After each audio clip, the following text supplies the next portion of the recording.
हाँ प्यारे बच्चों, वेलकम। लेक्चर 33 और एक दो टॉपिक रह गए, इन्हें देखो बेटा। बस इसकी थ्योरी आज हम ख़त्म कर रहे हैं प्यारे बच्चों, तो ये बहुत ही खुशी की बात है। तो देखो बेटा, टॉपिक का नाम है करंट डेंसिटी। एक बार समझो, current flowing per unit area of cross section is called current density, और इसको जे से डिनोट करते हैं। तो बोलो क्या बोला, सुन पाए थे? Current flowing per unit area of cross section. Cross section spelling समझ में आ गई? Cross CROSS, section SECTION is called current density, is called current density and denoted by बताया ही था जे। ठीक है, तो जे का फॉर्मूला बनाओ, क्या बन जाएगा? जे इक्वल्स टू, बताओ क्या बताया था? करंट फ्लोइंग यानी I upon per unit area, area माने ए, कई लोग एस भी लिख देते हैं, सरफेस एरिया कहते हैं तो एस, लेकिन हम ए ही लिखेंगे। तो J equals to I upon A. अगर कैलकुलस में लिखो बच्चों तो J equals to D I upon D A, ऐसे भी लिख सकते हो। अच्छा ये ध्यान रखना, करंट तो बेटे स्केलर क्वांटिटी भले है, लेकिन करंट डेंसिटी वेक्टर क्वांटिटी है। करंट डेंसिटी कैसी क्वांटिटी है? वेक्टर। तो अगर डी आई लिखोगे तो डी आई हो जाएगा जे इंटू डी ए। अगर वेक्टर फॉर्म में लिखोगे तो J vector dot D A vector. Dot product है, जे भी वेक्टर है, एरिया भी वेक्टर होता है, लेकिन करंट स्केलर होती है, तो डॉट प्रोडक्ट है। तो D I equals to J vector dot D A vector. Integrate कर दोगे तो integral D I equals to integral J vector dot D A vector, और डी आई का इंटीग्रल आई हो जाएगा, तो I equals to integral J vector dot D A vector. एक बात यहाँ और मैं बता देता हूँ, उसको और समझो केयरफुली। एक इम्पॉर्टेंट बात और बता रहा हूँ, ये निशान का मतलब थोड़ा इम्पॉर्टेंट है, तो इसका मतलब थोड़ा सा कुछ और इम्पॉर्टेंट बात बता रहा हूँ। ठीक है, तो देखो, देखो बच्चों, आपका जे का फॉर्मूला एक और बना सकते हो, आई अपॉन ए। आई का फॉर्मूला क्या था? NEAVD अपॉन ये वाला ए से ये कट जाएगा भाई, तो जे का फॉर्मूला हो जाएगा NEVD, ये फॉर्मूला हो जाएगा। अब बताओ यूनिट क्या लिखोगे जे की? बताओ भाई यूनिट क्या हो जाएगी? तो यूनिट ऑफ जे आसान ही है, क्या हो जाएगी? आई माने एम्पियर, एरिया माने मीटर स्क्वायर, तो यूनिट हो जाएगी ampere per metre square. Quantity कैसी है? बताया ही था, वेक्टर क्वांटिटी।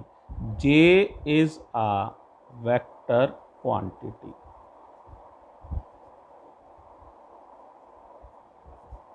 तो ये वेक्टर क्वांटिटी की तरह ट्रीट की जाती है। तो प्यारे बच्चों, उम्मीद है करंट डेंसिटी समझ में आ गया होगा। आसान आर्टिकल है, कोई ज़्यादा दिक्कत नहीं होनी चाहिए। बस एक छोटी सी और बेटे डेफिनेशन या एक छोटा सा आर्टिकल और डिस्कस कर रहे हैं, सुपर कंडक्टर्स, सो ही फिनिश हो जाएगा। तो इसको समझो, सुपर कंडक्टर्स क्या होते हैं? सुपर कंडक्टर्स, देखो बेटे, अभी आपने पढ़ा था कि टेम्परेचर घटाने से, टेम्परेचर बढ़ाने से रेजिस्टेंस बढ़ता है। तो उल्टा सोचो, अगर टेम्परेचर घटाएं तो क्या होगा? रेजिस्टेंस घटेगा। तो बेटे एक सवाल ये आता है, सर अगर हम टेम्परेचर घटाते ही चले जाएं तो रेजिस्टेंस घटता जाएगा, घटता जाएगा, तो क्या रेजिस्टेंस जीरो भी हो सकता है? ठीक है, तो हाँ ये सही है। एक साइंटिस्ट थे जे ओन्स, JONNES, JONS। उन्होंने बेटे क्या किया, मरकरी की वायर बनाई बहुत लो टेम्परेचर पर। वैसे तो मरकरी लिक्विड होता है, लेकिन बहुत लो टेम्परेचर पर मरकरी सॉलिडिफाई हो जाता है। आपको ये पता है सबसे कम टेम्परेचर कितना होता है जिसके नीचे जा ही नहीं सकते हैं? वो टेम्परेचर होता है 0 केल्विन, 0 डिग्री सी नहीं है, 0 केल्विन, -273 डिग्री सी। इससे नीचे कोई टेम्परेचर नहीं होता है। तो बेटा जब वो टेम्परेचर कम करते करते 4.2 केल्विन पर पहुंचे, डिग्री सी नहीं कह रहा हूं, ध्यान से सुनना, 0 केल्विन से जरा सा ही ऊपर रह गया, 4.2 केल्विन पर पहुंचे, तो अचानक उस वायर का रेजिस्टेंस 0 हो गया। रेजिस्टेंस 0 हो गया तो उसकी कंडक्टेंस क्या हो जाएगी? कंडक्टेंस होती है 1 अपॉन रेजिस्टेंस, तो 1 अपॉन 0, तो इनफाइनाइट कंडक्टेंस हो गई। तो ऐसी चीज को ही क्या कहते हैं? Super conductor. तो जब किसी चीज का रेजिस्टेंस 0 हो जाए, या दूसरे शब्दों में कंडक्टेंस इनफाइनाइट हो जाए, तो फिर उसे क्या कहते हैं? Super conductors. याद रखना है, कोई बहुत ज़्यादा कभी ज़्यादा पूछा नहीं गया है, लेकिन थोड़ा सा याद होना चाहिए कि होता क्या है सुपर कंडक्टर। कभी कोई पूछ ही लेता है तो ये, ठीक है बेटा। अब इनका बहुत बड़ा एप्लीकेशन है। अगर ये रूम टेम्परेचर पर हम सुपर कंडक्टिविटी प्राप्त कर लें तो इसका बहुत बड़ा एप्लीकेशन है। क्या एप्लीकेशन है?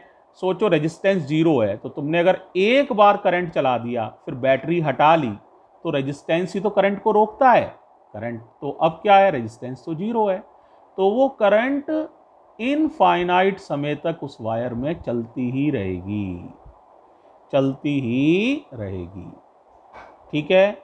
इसी तरह से तुमने पढ़ा होगा, बुलेट ट्रेन्स जो होती हैं वो पटरियों पर चलती हैं, तो पटरी से ऊपर उठ जाती हैं, इसीलिए उनकी स्पीड इतनी ज़्यादा होती है। तो उन ट्रेन्स की जो पटरियां हैं उनमें भी अगर सुपर कंडक्टर मेटल की बना दी जाएं, तो उनमें बहुत हाई मैग्नेटिक फील्ड डेवलप करेंगी और बहुत कम एनर्जी वेस्ट होगी, और हम बहुत एक बार करंट चला दें तो काफ़ी लंबे समय तक करंट चलेगी, एनर्जी कम से कम वेस्ट होगी। तो इस तरह से इस पूरी बात को, या आपको पता है रेजिस्टेंस की वजह से ही बहुत सारे एनर्जी लॉस होते हैं, तो उन सब एनर्जी लॉसेस को बताया जा सकता है। मैंने ये थोड़ी सी आपको एडिशनल जानकारी के लिए बात बता दी है बेटा, इसको थोड़ा सा सुन लो, बस इतना ही है। तो ये सुपर कंडक्टर्स, इसके साथ ही बेटे ये थ्योरी ख़त्म हो गई।